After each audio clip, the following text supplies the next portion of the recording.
Alhamdulillahirrahmanirrahim.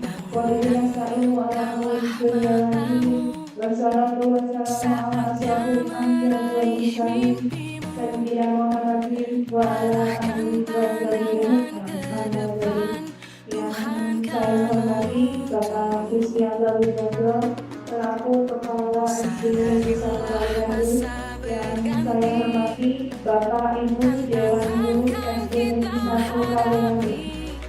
Alhamdulillah, pada siang hari ini kita dapat berkumpul di sini dalam kegiatan menyebarkan semangat dan kerajinan semangat budaya ini pada modul sosial Islam. Salam dan salam semoga selalu tercurahkan kepada junjungan kita juga Nabi Muhammad SAW dan semoga kita semua mendapatkan syafaat dari beliau. Amin ya rabbal alamin. Pada siang ini kita mulai terlebih dahulu kita ujian acara ini bisa selesai dan malam bisa selesai.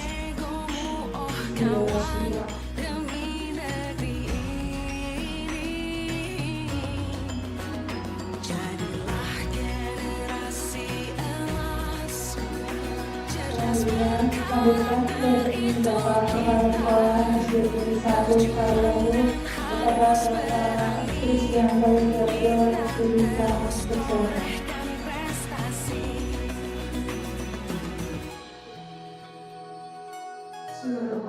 Assalamualaikum warahmatullahi wabarakatuh. Yang saya hormati Bapak Ibu, Dewan Guru beserta staf, yang saya hormati Ibu Nurwanti, Guru Program Angkatan 10 Kabupaten Malang. Dalam hal ini sudah melaksanakan di modul 1-4 yang semalam. Alhamdulillah, pertama kita mengalami sampaikan pun dan kita dapat berkumpul bersama melaksanakan destinasi budaya atau destinasi pemahaman budaya positif yang dipelajari oleh Wati di modul 1. Yang kedua, sholat kita salah melalui kata dan Muhammad Syaikhul Islam serta keluarga dari sahabatnya yang senantiasa sama saja baik. Bapak dan Ibu sekalian, perlu kita sama dengan dibimbing ini dari pemahaman yang sudah dilaksanakan oleh Ibu Nurwanti di modul 1-4 ini. Sudah banyak sekali ilmu yang akan disampaikan oleh Ibu Nurwanti. Dari saya, Assalamualaikum warahmatullahi wabarakatuh. Warahmatullahi wabarakatuh. Saya ucapkan terima kasih kepada Bapak Ibu Guru SD Kaliandu karena bersedia hadir dalam acara diseminasi penyebaran pemahaman dan menyerahkan pengalaman budaya positif pada modul 1-4 yang alhamdulillah sudah saya pelajari. Di sini kita akan bersama-sama berdiskusi, ya. Berarti saya di sini tidak akan menggurui Bapak Bapak Ibu semuanya, kita sudah sama-sama belajar tentang budaya positif.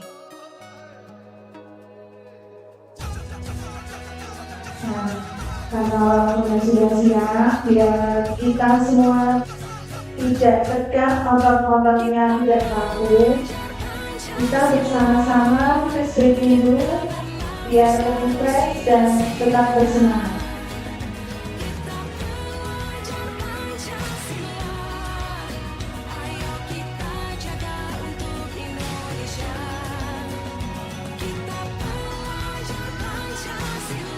Oke, terima kasih. Saya disuruh berkesempatan di kesempatan ini untuk melaksanakan SPG dari saya ditunjuk oleh Tuhan. Cara apa ya? Jadi SPG yang saya lakukan adalah menyambung kata ya. Menyambung kata berdiri. Pokoknya maksudnya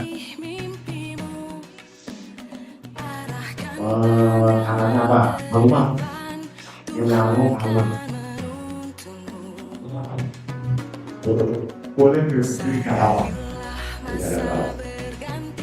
Saya suka bola, dari terakhir bola, ini di dapat kemudian dari bola, atau banyak bola. Ayo, saya suka bermain bola. Bola warna kuning, kuning. Ini namanya belum apa sih? Latihannya bola warna kuning ya, bola. Bukan kuning apa? Terus bola ini panjang tapi tidak lagi. Bebas lagi, bebas. Berjalan, saya sedang berjalan bersama.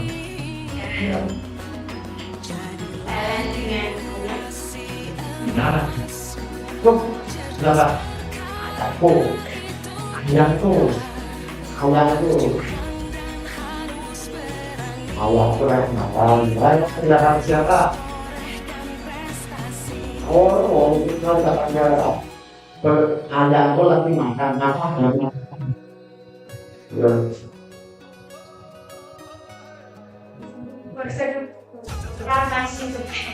Nasi goreng.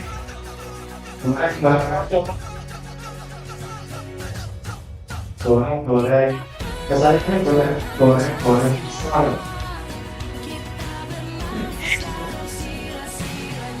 Melakukan tangan itu ya. Jadi ini tadi ini untuk memfokuskan pikiran kita agar kita fokus kepada satu tujuan kita laksanakan. Di samping di samping melakukan pemahaman kita, kosakan kita lebih fokus pikiran lain. Assalamualaikum warahmatullahi wabarakatuh. Selanjutnya kita karena tadi sudah review otot-otot kita mungkin sudah tidak ada, kita lanjutkan dengan materi budaya positif. Dalam materi budaya positif ada konsep inti budaya positif. Yang pertama yaitu paradigma. Yang kedua, motivasi perilaku manusia. Yang ketiga, keyakinan kelak. Yang keempat, disiplin positif. Yang kelima, ada emosi kontrol. Dan yang keenam, restitusi. Untuk yang pertama, perubahan paradigma. Perubahan paradigma dari kontrol atau solusi pilihan atau solusi kontrol. Nah, di sini ada 4 poin, yaitu ilusi tentang guru mengontrol murid. Yang kedua, ilusi bahwa dalam membuat orang merasa bersalah itu dapat menunjukkan karakter. Yang ketiga, ilusi bahwa semua kekuatan positif, efektif dan bermanfaat. Yang keempat, asumsi bahwa orang dewasa memiliki hak untuk memaksa anak. Terus, lalu siapa yang memiliki kontrol terhadap diri kita sendiri? Dalam perubahan paradigma timur dan dalam kontrol pasal kelima, siapa sesungguhnya yang memiliki kontrol pada diri kita sendiri?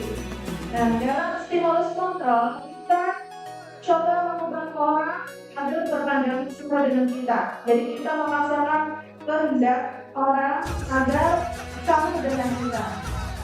Dan perilaku buruk itu dilihat sebagai suatu kesalahan. Dalam stimulus respon, orang lain bisa mengontrol diri kita sendiri.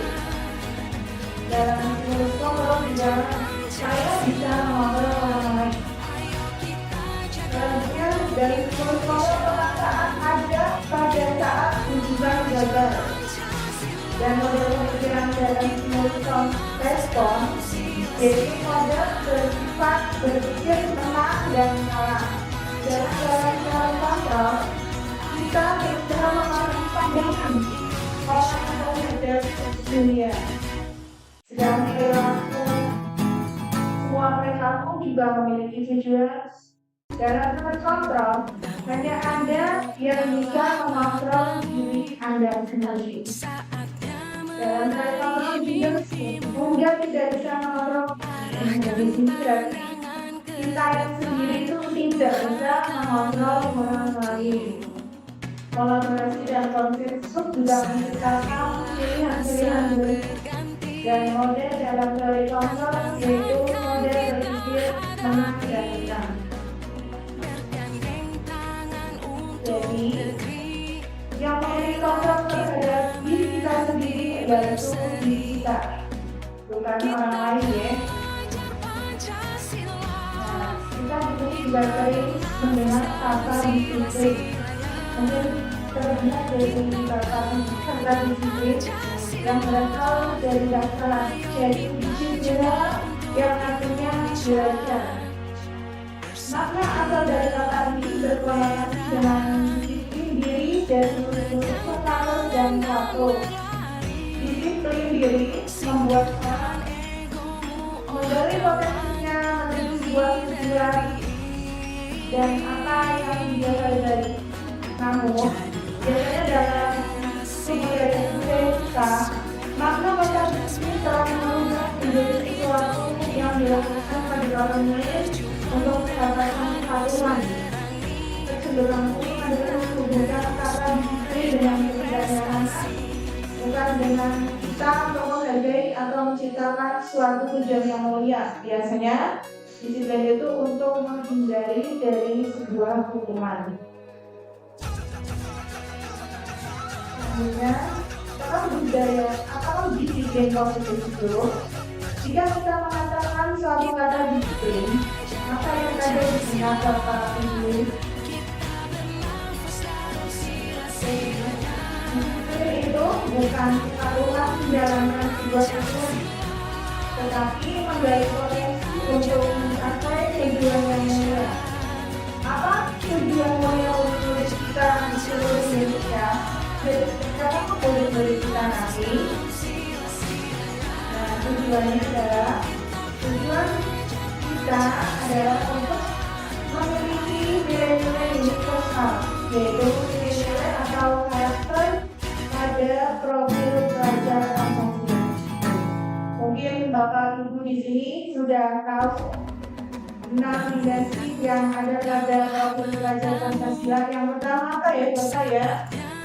Beriman, bertakwa, terhadap Tuhan, dan berakhlak mulia.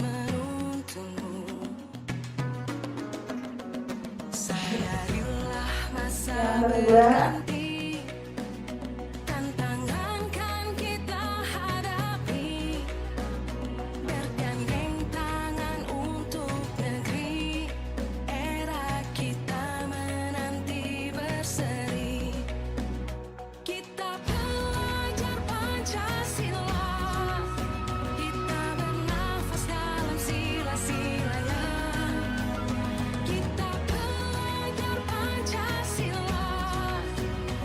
tujuannya adalah memiliki nilai-nilai universal, yaitu nilai-nilai atau karakter pada profil pelajar Pancasila. Tentunya Bapak dan Ibu sudah tahu 6 dimensi dalam profil pelajar Pancasila. Yang pertama, beriman, bertakwa kepada Tuhan Yang Maha Esa dan berakhlak mulia. Yang kedua, berkegiatan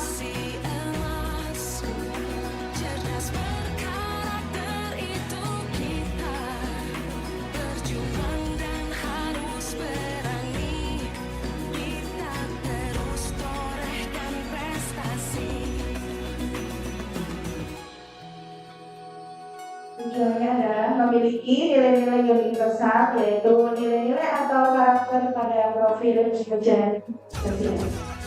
Tentunya Bapak Ibu sudah mengetahui 6 dimensi dalam profil pelajar Pancasila, yaitu yang pertama, beriman, bertakwa kepada Tuhan Yang Maha Esa dan berakhlak mulia. Yang kedua, berkebinekaan budaya. Yang ketiga, bergotong royong. Yang keempat, kreatif. Keenam, berkala kritis. Dan yang terakhir, keenam, yaitu mandiri. Nah, itu disiplin positif. Cara menerapkan disiplin yang mengajarkan anak untuk bertanggung jawab dan menunjukkan kesadaran diri berdasarkan nilai-nilai kebajikan. Lebih dari ke arah disiplin diri yang dapat mengontrol diri dalam melakukan segala kebajikan. Dapat membuat murid-murid kita untuk memahami menjadi berdasarkan motivasi internal, jadi bukan dari akibat paksaan, ujian, atau untuk menghindari sebuah hukuman. Di sini juga ada kebutuhan dasar manusia. Yang dimaksud dengan kebutuhan dasar manusia yaitu segala sesuatu yang kita lakukan untuk mendapatkan yang kita inginkan. Seluruh tindakan manusia memiliki tujuan tertentu. Semua yang kita lakukan adalah usaha terbaik kita untuk mendapatkan apa yang kita inginkan sebagai kebutuhan dasar kita. Ada 5 kebutuhan dasar manusia, yaitu yang pertama, bertahan hidup atau survival. Nah, yang kedua, kasih sayang dan rasa diterima atau nasional. Jadi manusia juga memiliki sayang untuk bertahan hidup. Yang ketiga, manusia juga membutuhkan kebebasan atau freedom. Yang keempat, kesenangan. Kebutuhan manusia juga ada kesenangan atau apa. Dan yang kelima, kebutuhan yang kelima yaitu kekuasaan atau power. Dalam motivasi perilaku manusia ada 3 motivasi, yaitu yang pertama untuk menghindari ketidaknyamanan atau hukuman. Nah, manusia itu termotivasi untuk menghindari sebuah hukuman atau ketidaknyamanan. Yang kedua, untuk mendapatkan imbalan. Mereka melakukan sebuah perilaku biasanya untuk mendapatkan imbalan atau penghargaan bahkan hadiah dari orang lain. Dan yang ketiga, untuk menjadi orang yang mereka inginkan dan menghargai diri sendiri dengan nilai-nilai yang mereka percaya. Dalam motivasi tersebut, yaitu yang termotivasi eksternal, yaitu pada poin 1 dan 2 untuk menghindari ketidaknyamanan dan untuk mendapatkan imbalan atau penghargaan. Dari ketiga motivasi tersebut, yang termasuk dalam motivasi internal dari dalam sendiri yaitu motivasi tiga, yaitu untuk menjadi orang yang mereka inginkan dan menghargai diri sendiri dengan nilai-nilai yang mereka percaya. Nah, di sini motivasi internal itu biasanya datang dari dalam diri dan untuk menghindari diri sendiri agar tidak ada yang mengawasi, anak tersebut akan benar melakukannya dan inilah yang dinamakan merdeka. Berarti bukan karena tadi faktor eksternal, takut dengan bakal berguru bersama menghindari sebuah hukuman agar tidak dikasih rumah oleh tempat ekonomi. Menurut kinerja Dewan Perang, merdeka itu artinya tidak terlepas dari perintah, tetapi juga cakap membuat untuk memerintah diri kita sendiri. Untuk menghindari hukuman dan keadaan yang berlebihan agar dapat meminimalisir motivasi eksternal dari dalam diri sendiri tersebut. Ya, motivasi internalnya itu tumbuh ya. Biasanya masih terkadang ada perbedaan yang kita sedang kurang bahas tentang hukuman dan konsekuensi. Hukuman biasanya itu sesuatu yang menyakitkan harus terjadi, sedangkan dalam konsekuensi sesuatu harus terjadi.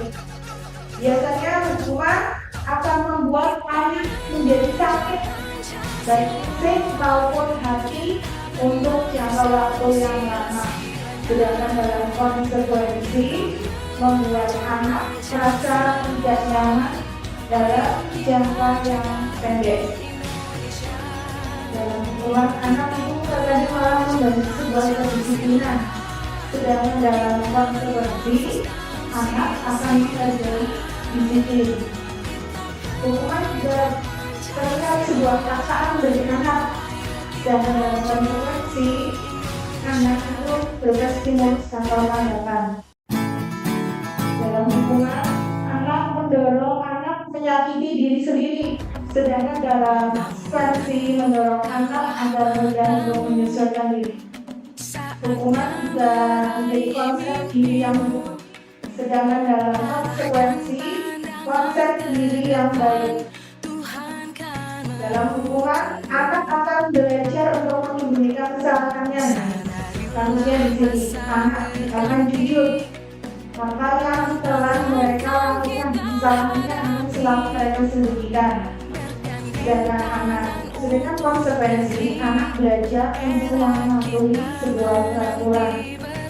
Dalam hukuman, anak juga cenderung marah. Rasa bersalah hukuman biasanya dipermalukan di depan teman-temannya, dan mereka juga merasa tidak dihargai. Dan dalam konsekuensi, kehilangan anak dibuat tidak nyaman, dihasilkan untuk sementara waktu. Mungkin jadi hal-hal tersebut yang sudah saya katakan tadi, mungkin Bapak atau Ibu bisa membedakan antara hukuman dan konsekuensi. Mungkin dalam keseharian kita sebagai guru kita sering melakukan hal tersebut. Kadang kalau ada anak nyambung karena kita juga sering melakukan hal tersebut, artinya anak tersebut berubah menjadi yang baik atau tidak mengulangi hal buruk lagi. Nah, di sini kita kadang sering menyuruh anak untuk mencatat 100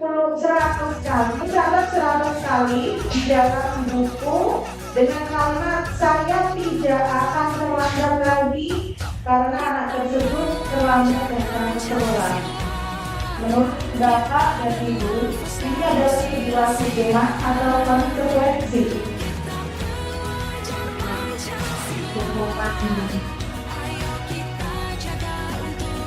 Kedua, lagi memiliki lapangan baca 2 kali karena terlambat jadi di sekolah.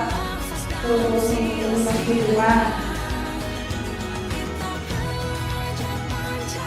Murid diminta skap 15 kali karena tidak menggunakan masker di sekolah. Hukuman atau konsekuensi. Mungkin kita pernah ya melakukan hal tersebut dengan tujuan memperbaiki anak tersebut pada lingkungan sebuah hubungan. Yang keempat, hukuman atau konsekuensi. Menjadi kertas tugas anak yang telah dicoret-coret. Konsekuensi.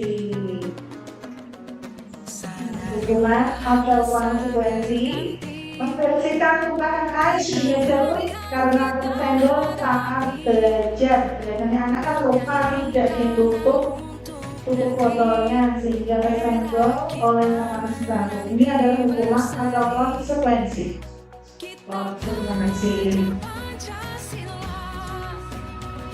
Kemudian hukuman atau konsekuensi, murid diminta untuk tidak mengenakan sepatu seharian.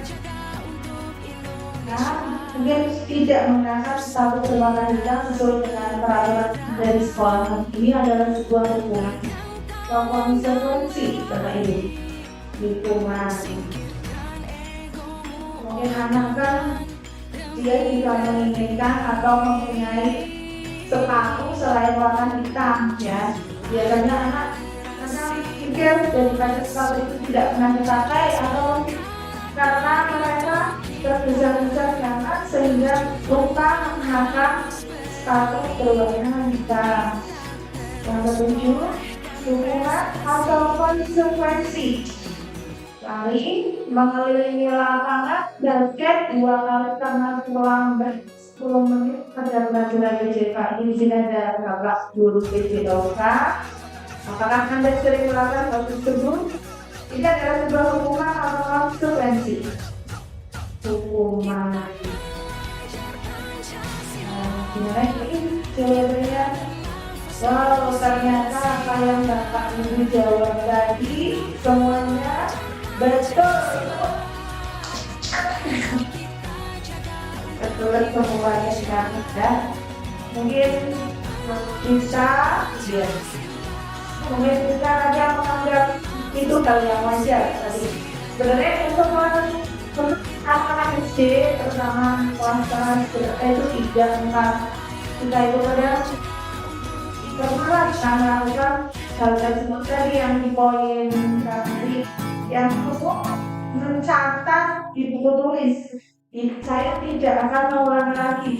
Nah, itu kadang sering terjadi seperti itu, dianggap dengan seperti itu kita akan juga atau tidak mengulangi hal tersebut, tapi ternyata itu adalah sebuah hukuman, ya, sebuah konsekuensi. Untuk selanjutnya ada 5 posisi kontrol sebagai guru. Sebagai guru ini ada yang pertama, ada posisi penghukum. Yang kedua, posisi pembuat merasa bersalah. Yang ketiga, posisi sebagai teman. Yang keempat, posisi pemantau. Dan kelima, yaitu posisi manajer. Apa arti dari kelima posisi ini? Nah, di sini ada alasannya. Dalam posisi penghukum, biasanya tindakan yang guru lakukan terhadap murid tersebut yaitu sering memarahi anak tersebut, mengkritik, menyakiti, atau mungkin bahkan melakukan tindakan kekerasan. Dan dalam perkataan yang sering keluar pada posisi penghukum yaitu misalkan seperti kalau kamu terbaik misal, maka jaga ibu akan menyuruh kamu untuk memilih lapangan basket. Nah, akibat yang terjadi, murid tidak peduli dengan gurunya atau mungkin tugas sekolahnya. Nah, pola yang seperti ini, perilaku yang berulang itu sebagai bentuk perlawanan terhadap aturan di sekolah.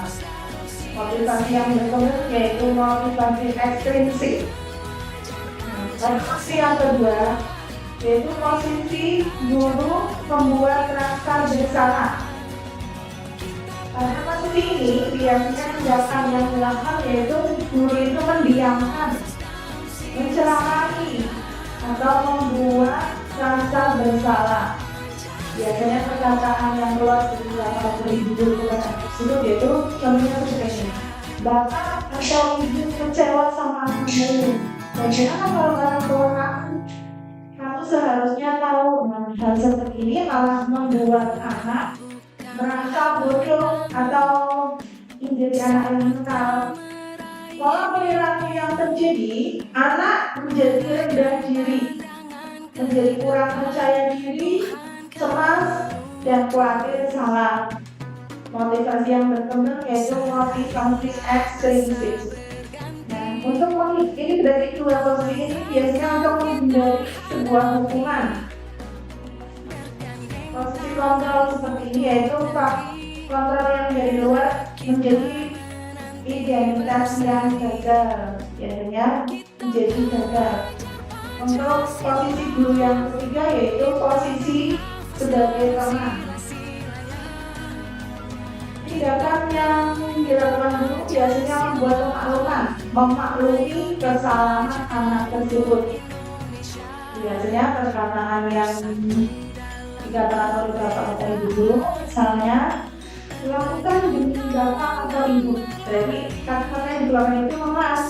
Nah, akibatnya merasa guru tersebut menjadi teman anak tersebut, maka karena anak tersebut malah merasa menjadi teman bagi bapak ibu sebagai teman kita karena memaklumi kesalahan yang mereka buat.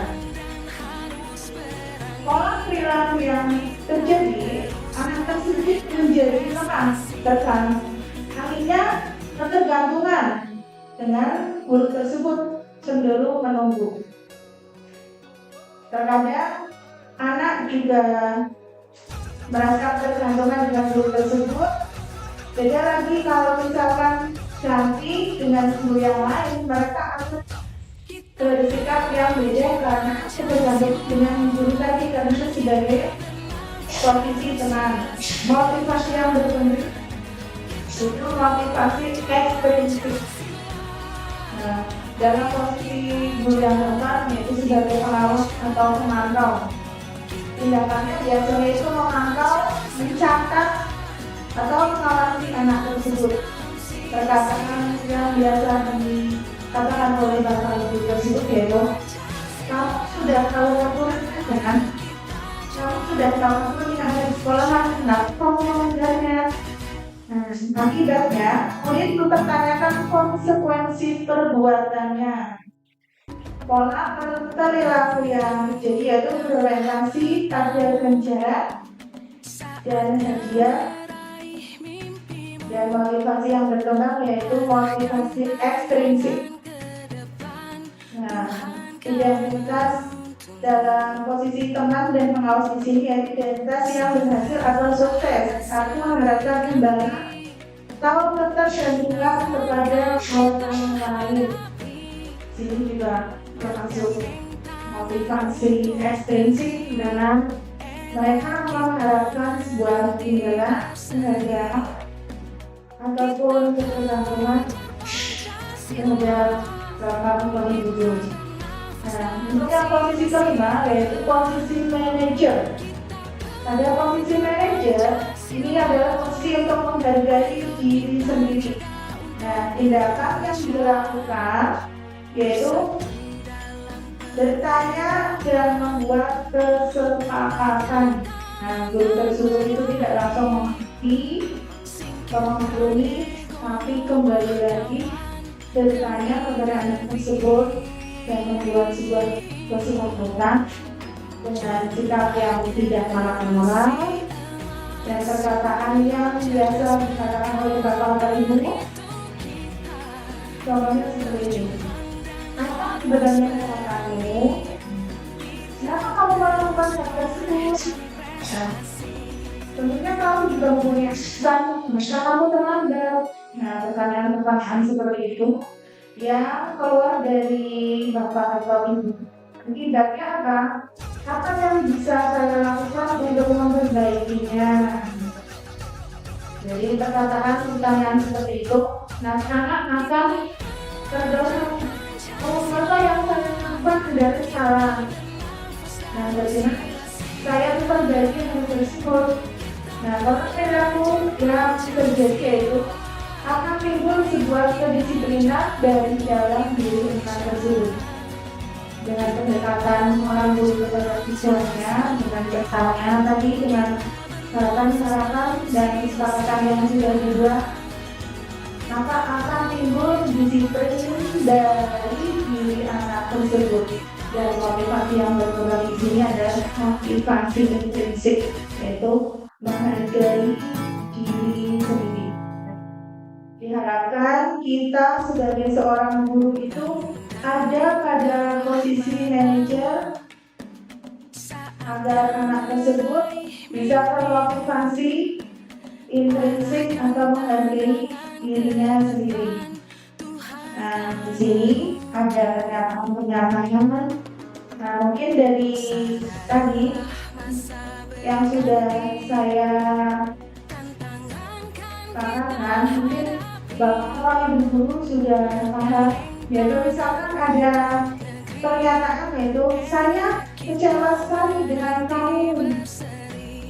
Ini adalah termasuk ke posisi berapa Bapak Ibu? Nah di sini membuat merasa bersalah. Karena pernyataan kamu tidak pernah benar. Kamu melakukan gitu, melakukan apa yang biasanya ini adalah perkataan penghukum. Nah, kalau pernyataan seperti ini, ayolah melakukan begitu atau bapak. Nah, pada perkataan seperti ini biasanya ini pada posisi teman. Nah, kalau dengan kata-kata kamu mau mendapatkan stiker hadiah atau tidak dari bapak ibu, ini termasuk dalam posisi pemantau. Nah, dari bagaimana bisa menyelesaikan masalah. Nah, ini adalah posisi manajer. Dan ada lagi, kamu selalu yang paling terakhir. Kata-kata seperti itu juga termasuk kata-kata posisi guru sebagai penghukum. Maka anak tersebut akan merasa menjadi Nah, selanjutnya keyakinan kamu. Dalam sebuah sekolah biasanya kita mempunyai kesepakatan kelas yang dibuat antara guru dan siswa. Nah, dari kesepakatan itu menjadi sebuah keyakinan kelas yang disepakati oleh semua siswa dan guru kelas. Maka tidak berarti saja maka menukar keyakinan kelas terbilang dari kendaraan roda 2 dari kita memiliki peraturan 3M menggunakan masker, mencuci tangan, dan menjaga jarak 1,5 meter. Mengapa kita memiliki peraturan yang harus datang kota-kota dan selalu mengikuti pihak-pihak untuk mendukung motivasi intrinsik tersebut? Kemudian kita nilai-nilai atau keyakinan yang telah menggerakkan seseorang dikaitkan dengan sebuah rangkaian peraturan. Keyakinan di sini akan lebih memotivasi seseorang dari dalam.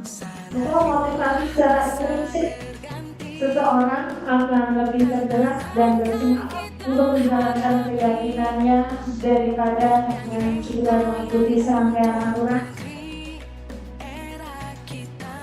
yang mengatur mereka harus melakukan begini atau begitu, yang membuat ketidaknyamanan atau terpaksa untuk melakukan tersebut. Sama yang merupakan keyakinan kelas. Di sini ada buat kesepakatan kelas yang dibuat bersama murid-murid. Nah, misalnya kami dan guru harus saling menyayangi. Ada lagi, kami murid harus bersemangat belajar, dan kami murid harus peduli dengan teman-teman. Ada lagi kesepakatan kelas, datang tepat waktu dan mengucapkan salam, harus menjaga kerjaan sekolah agar kelar, berdoa sebelum dan sudah kegiatan atau pembelajaran serta aktif dalam pembelajaran. Dan tentunya harus penting. Nah, ada lagi restitusi. Apa itu restitusi? Restitusi adalah proses penciptaan kondisi bagi murid untuk memperbaiki kesalahan mereka sehingga mereka bisa kembali pada kelompok mereka dengan karakter yang lebih kuat.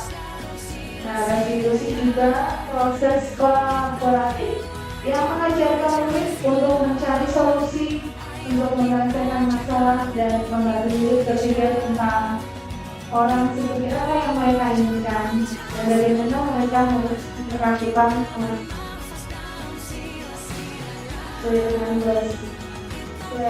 version dari segitiga restitusi. Biasanya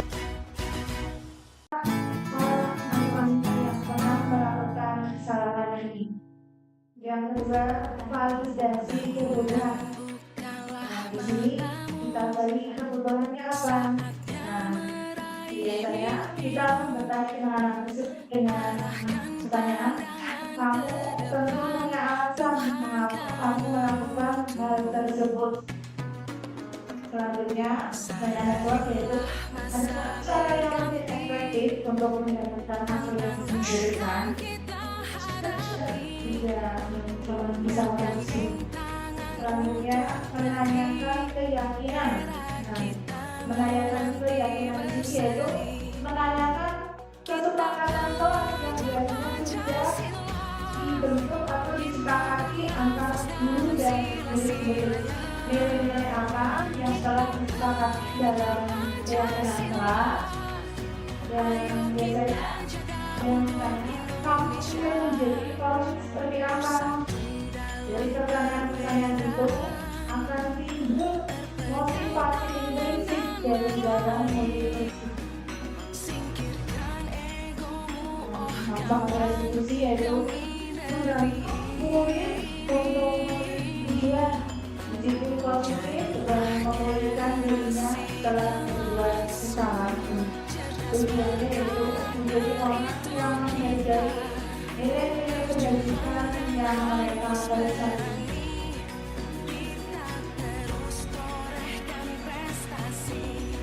Nah, di sini juga ada contoh kasus, yaitu kasus anak yang merasa pekerjaannya selalu dicontek teman sekolahnya, sebenarnya tersebut menjadi marah karena tugas-tugasnya selalu dicontek. Dan kasus yang kedua yaitu anak yang sering terlambat datang ke sekolah karena sering menonton TV sehingga tidurnya malam. Jadi gunakan waktu yang tidur. Bagaimana kabar kamu hari ini? Baik, Bu. Tadi Ibu dengar katanya kamu bertengkar dengan Noval, benar? Iya, Bu, habis kesal sih. Kenapa kesal? Novel terus menerus menonton hasil pekerjaan saya, bukan hanya PR, tugas juga sering mencontek. Iya. Ya wajar lah kalau kamu marah dan kesal. Jika ibu ada di posisi kamu, ibu juga pasti akan marah dan berbuat hal yang sama. Lalu apa yang kamu lakukan terhadap Noval? Saya marah-marah, Bu, saya maki-maki. Dan tanpa sadar saya menggubrak mejanya, Bu. Oh begitu. Pasti kamu berbuat seperti itu ada alasannya kan ya? Iyalah, Bu, masa saya diam saja. Saya kan sudah berusaha kayak mengerjakan soal, tapi Novel hanya mengecek saja, tidak mau berusaha sendiri. Iya. Wajar lah kalau kamu merasa marah karena tidak rela pekerjaanmu dicontek oleh Novel. Ibu sangat menghargai tindakan kamu yang tidak berbuat lebih buruk dari itu. Misalnya kamu memukul Novel. Sekarang coba kita pikirkan tindakan kamu marah sampai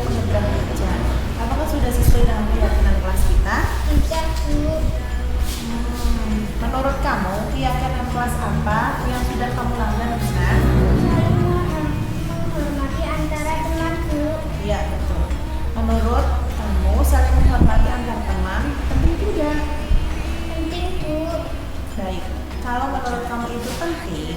Jadi, keyakinan kelas apa yang kamu lakukan pada saat kamu sedang marah? Harus lebih sabar dulu. Kamu bersedia memperbaiki masalah ini, Musna? Bersedia, Bu. Terus, apa yang akan kamu lakukan untuk memperbaiki masalah ini? Saya harus bersabar dan menahan amarah saya. Kalau ada teman yang menyontek, saya melaporkan kepada Bu Guru. Ya, betul sekali. Memang sebaiknya Husna itu melapor kepada Bu Guru ya. Jangan marah-marah sendiri ya. Ya. Tepat sekali tindakan kamu. Dan tetap semangat ya Husna. Silakan Husna kembali ke kelas. Oke? Kira, bagaimana kabar kamu hari ini? Baik, Bu. Kamu tahu nggak kenapa kamu mengambil buku tersebut? Nggak tahu, Bu. Sakira, kemarin ada laporan. Ya, kamu sering datang terlambat ke sekolah. Iya, Bu. Terus, kamu ingat nggak sudah berapa kali kamu terlambat? Sudah 5 kali, Bu. Benar, 5 kali. Iya, Bu. Kira-kira kalau sering datang terlambat itu sebuah kesalahan atau bukan salah? Iya, Bu. Berbuat kesalahan itu manusiawi ya Sakira. Karena setiap orang pasti berbuat kesalahan. Yang terpenting kita belajar dan memperbaiki kesalahan tersebut. Kamu setuju? Setuju, Bu. Sekarang kita cari solusinya bersama-sama ya Sakira ya. Iya, Bu. Kamu sering datang terlambat. Mestinya kamu punya alasan. Kenapa sih kamu sering datang terlambat? Karena saya sering tidur malam, nonton TV, jadi saya kurang tidur. Oh gitu. Terus kamu tahu nggak keyakinan kelas yang sudah kita sepakati bersama? Tahu, Bu. Kalau datang terlambat ke sekolah sudah sesuai dengan kesepakatan kelas kita? Atau tidak? Tidak, Bu. Menurut kamu, keyakinan kelas apa yang sudah kamu langgar Sakira? Disiplin, Bu. Menurut kamu, disiplin itu baik tidak untuk kamu? Penting, Bu, karena membuat saya datang ke sekolah tepat waktu dan bisa menghargai waktu. Iya, betul sekali. Menghargai waktu itu penting dan sangat bermanfaat untuk kita. Seperti kita dapat menghargai orang di sekitar dan bekerja tidak menumpuk, dan kita juga bisa melatih sikap kedisiplinan. Iya, Bu, saya menyesal sudah sering terlambat. Saya mohon maaf sudah sering terlambat. Sikap yang sangat baik sudah kamu lakukan ya, dengan meminta maaf sama Bu Guru. Dan menurut kamu, apa yang akan kamu lakukan jika biar kamu tidak terlambat lagi ke sekolah? Saya akan tidur cepat agar tidak terlambat. Baik, kamu sudah menemukan solusi dari masalah yang kamu hadapi, dan ibu akan bekerja sama dengan orang tua kamu agar kamu tidak datang terlambat, dan sekarang kamu bisa kembali ke kelas. Ya Bu, semangat belajar ya Sakira.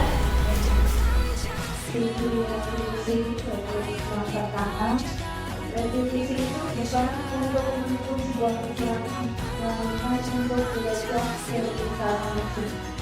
Revisi untuk memperbaiki sebuah perjuangan. Bukan untuk menuntut sebuah kesalahan, melainkan untuk belajar dari kesalahan. Dan yang kedua, restitusi untuk memperbaiki hubungan. Yang ketiga, restitusi adalah sebuah tawaran, bukan sebuah paksaan. Yang keempat, restitusi menuntut untuk melihat ke dalam diri. Yang kelima, restitusi mencari kebutuhan dasar yang mendasari tindakan. Yang keenam, restitusi diri adalah cara yang paling baik. Yang ketujuh, restitusi fokus pada karakter bukan tindakan. Yang kedelapan, restitusi itu adalah sebuah penguatan. Yang kesembilan, restitusi fokus pada solusi. Yang ke-10, restitusi memberikan diri. Yang berbuat salah kembali kepada kemampuannya. Dari materi-materi tadi cara berpikir, ini adalah contoh sebuah kasus yang terjadi pada Sabrina. Nah, di sini adalah Sabrina pada hari itu bangun terlambat. Dia terburu-buru sampai ke sekolah. Dia pun akhirnya sampai di gerbang sekolah. Tapi dari menyadari kalau tidak menggunakan sepatu kita seperti berdarah di peraturan sekolah. Di depan pintu kelas, Bapak Lukman mengembalikan sepatu Sabrina yang berwarna coklat. Sabrina berusaha dijelaskan bahwa dia terburu-buru dan salah mengenakan sepatu kelas. Lukman menanyakan kepada Sabrina, apa peraturan sekolah tentang seragam warna sepatu? Sabrina menjawab, sipil mengetahui sepatu harus berwarna hitam. Namun, karena terburu-buru dan menggunakan sepatu, selain tidak mungkin kembali pengaruhannya jauh sekali. Pak Lukman tetap bersikap pada peraturan yang berlaku dan mengatakan, dia sudah sudah mengatur peraturan sekolah, lalu salah, lalu terlambat, lalu pulang ke warna sepatunya. Begitu bersekali kalau tidak bisa menggunakan warna sepatu disebutkan oleh Sabrina, walaupun Lukman tidak ditunjuk itu, tetapi dia tetap meminta maaf dan memohon kembali kepada Pak Lukman agar tetap mengenali sepatunya dan berjanji tidak akan mengulangi kesalahannya. Namun, Pak Lukman tidak mau tahu. Dia bersikeras, tidak, kamu telah melanggar peraturan sekolah. Kalau tidak sanggup ambil sepatu di rumah atau diantarkan sepatu di sekolah, ya sudah, kamu tidak bersepatu saja seharian di sekolah. Di sini, jadi sekarang mencopot sepatu dan silakan belajar tanpa sepatu seharian. Sabrina dengan berat hati mencopot sepatunya dan memberikannya kepada Pak Lukman. Seharian dia tidak berani berkeliling sekolah karena malu dan lebih banyak diam diri di kelas tanpa alam sekali. Nah, dari kasus seperti itu, mungkin Bapak dan Ibu bisa mengambil kesimpulan posisi apakah yang diambil oleh Bapak Lukman. Jelaskan apakah indikasinya.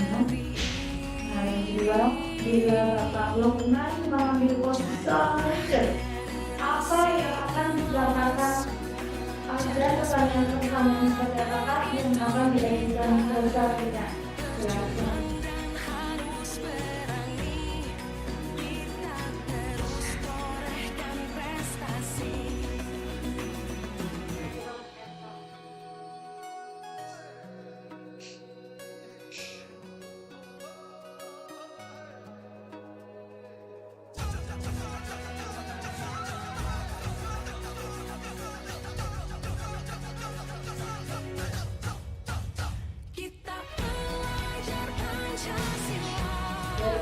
Kedua, Bapak dan Ibu bisa menjawab pertanyaan pada sisi 1 dan 2.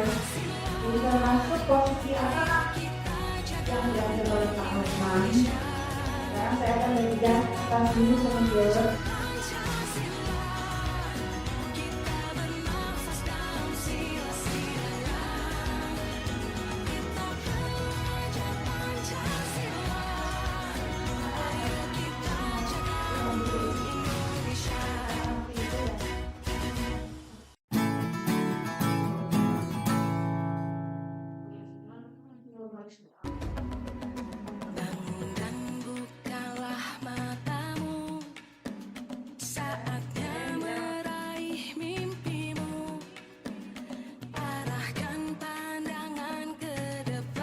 Iya, Bapak atau Ibu yang mewakili cara dengan pertanyaan tersebut dari kamar yang kedua.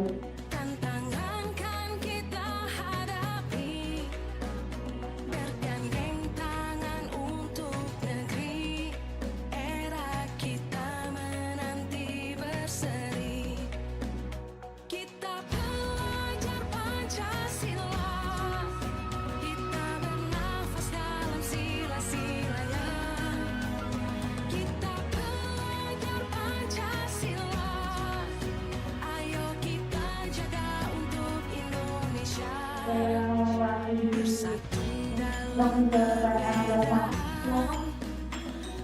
Indonesia. Kalau saya boleh ya.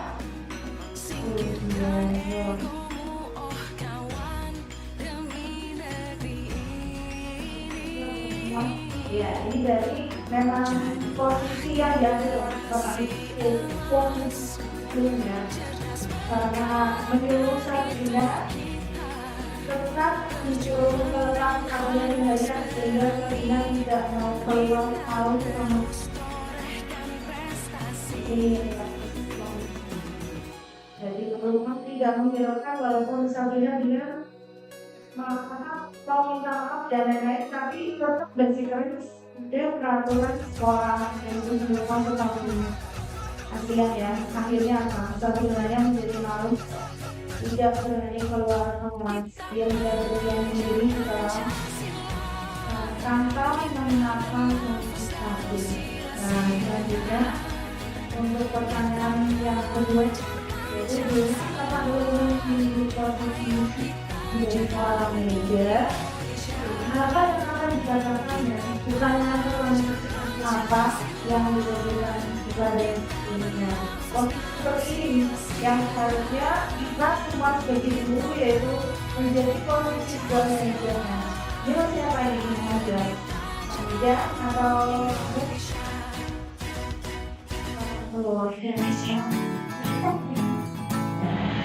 menurut saya jika posisi Bapak Lukman ini adalah sebagai hukuman di posisi penghukum dan kenapa dikatakan posisi penghukum dilihat dari indikatornya itu ya sudah, kamu sudah melanggar peraturan sekolah, kamu salah, sudah terlambat, salah pula warna sepatunya ya, segera buka sepatumu kalau tidak bisa mengenakan warna sepatu sesuai peraturan. Itu menurut jawaban saya pada kasus nomor 1. Terima kasih. Untuk menjawab, saya akan menjawab semampu saya menangkap materi apa yang sudah diberikan Bapak. Jadi pertanyaan kedua, bila Bapak Lukman mengambil posisi seorang manajer, apa yang akan dikatakannya? Pertanyaan-pertanyaan seperti apakah yang akan diajukan ke Sabrina selaku yang melanggar peraturan? Silahkan. Jadi ini berarti saya jawab pertanyaan yang akan saya tanyakan ke Sabrina, yaitu Sabrina tidak memakai sepatu hitam tentunya ada alasannya, bukan? Jadi yang saya tanyakan itu alasannya kenapa dulu kepada Sabrina. Lalu ketika Sabrina sudah menjawab ini itu dan lain sebagainya, baru ayo saya mengajak Sabrina dan teman-teman, ayo Sabrina sekarang kita sepakati apa yang sudah menjadi kesepakatan kelas dan apa yang Sabrina akan lakukan untuk memperbaiki kesalahan Sabrina. Jadi supaya ada apa namanya, ya ada motivasi diri terhadap yang lain dan juga Sabrina. Itu mawon Mbak Mati, terima kasih atas waktunya. Saya akhiri. Assalamualaikum warahmatullahi wabarakatuh. Terima kasih, kita kasih aplaus kepada Bu Lydia dan Bapak Lem. Harus diselesaikan dengan pengertian dia dan itu. Boleh semua ya itu boleh sendiri. Orang sama dia. Jadi dengan mau menjadi manajer dan penulisannya yaitu dengan mengerjakan 3 institusi dan sekaligus tidak kita saling dari turunan dan naikkan yang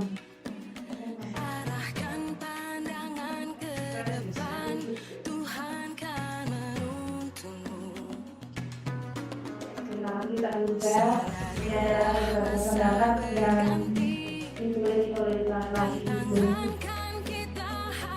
Jadi penutup ya yang positif dan ya begitu dari profesional dan sosial yang baik. Guru mampu merefleksikan dirinya dalam kondisi kontrol saat ini sebagai bagaimana jalanan dirinya sebagai atau manajer kepada anak kita, walaupun kita yang mungkin berusaha menjadi insan yang mandiri, merdeka dan bersatu jauh. Jadi itu juga kita harus berjuang untuk bekerja harus menyenangkan dan berpihak pada demikianlah yang dalam saya sampaikan. Terima kasih atas semuanya berkenan kami dan kalian Bapak Ibu semuanya dalam perjalanan diseminasi budaya positif. Saya akhiri kepada kata-kata yang kurang berkenan atau berkenan saya mohon. Wabillahi taufiq wal hidayah. Wassalamualaikum warahmatullahi wabarakatuh.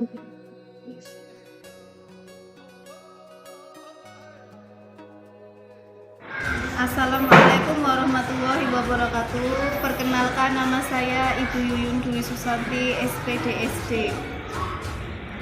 Saya adalah rekan sejawat dari Ibu Nurwanti, SPD di SDN 01 Kalirandu, Kecamatan Petarukan, Kabupaten Pemalang. Bu Nurwanti adalah sosok yang baik, menyenangkan, dan penuh inspiratif. Setelah mengikuti program calon guru penggerak angkatan 10, beliau sudah mulai menerapkan budaya positif di kelasnya dengan menerapkan pembiasaan kepercayaan diri pada siswa di dalam proses pembelajaran di kelasnya.